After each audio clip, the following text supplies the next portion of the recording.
Good day everyone, I am Rialo Mauricio. I am going to discuss and enumerate the postmodern and modern culture in a worldwide view. So let me start. Postmodern culture.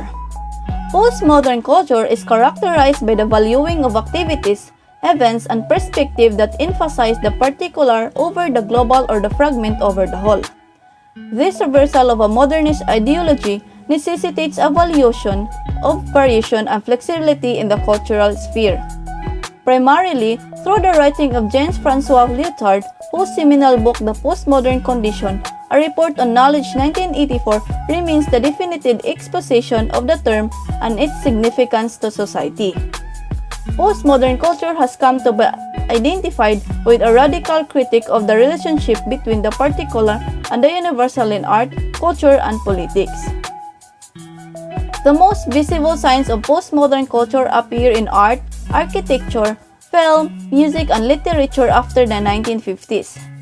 The most prominent stylistic features that unite these diverse forms are pastiche, non-representationalism, and non-linearity.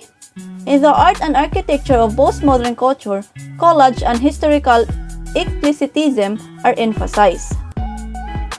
Art and architecture within postmodern culture celebrate collage and do not symbolize historical, thematic, or organic unity.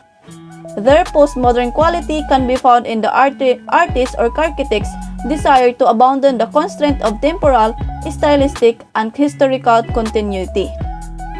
In film, literature, and music representative of postmodern culture, there is an emphasis on non-linearity, parody, or pastiche. Postmodern films such as the Coen Brothers' Blood Simple or Fargo disrupt narrative timelines and emphasize the work of parody. Quentin Tarantino's Pulp Fiction, for instance, begins at the end and continually recycles crime scenes, cliches throughout the plot. So now let's move on modern culture. Modern culture is the set of norms, expectations, experiences, shared meaning that evolve among the people of the modern era. This began as early the Renaissance and ran as late as 1970. Here are some examples of modern culture. Modern art. It is characterized by movements such as Romanticism, Impressionism, Fauvism, Expressionism, Neo-Impressionism, Cubism, Futurism, Abstract Expressionism, Pop art, and Hyperrealism that begin among a small group of artists who want to challenge the status quo of the art world. Modern architecture. Generally speaking, early 20th century modern architecture is a reaction against the commoditization with unique and crafty architectures that are unsuitable for mass production. Shared experience. Broadcast media and films allowed for shared experience across millions and to some extent billions of people. Shared experience expanded from the scale of cities and villages to the scale of nations. For the first time, global experiences were possible. Globalization. Technologies such as the telegraph, steamship, telephone, airplane, and computer network made the world feel much smaller.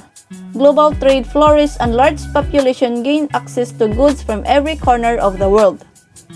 Consumer culture. The modern era is characterized by thriving capitalist economy whereby producers compete to meet every need and preference of the consumer. This resulted in a commoditization of experience whereby producers offer products for every element of the human experience.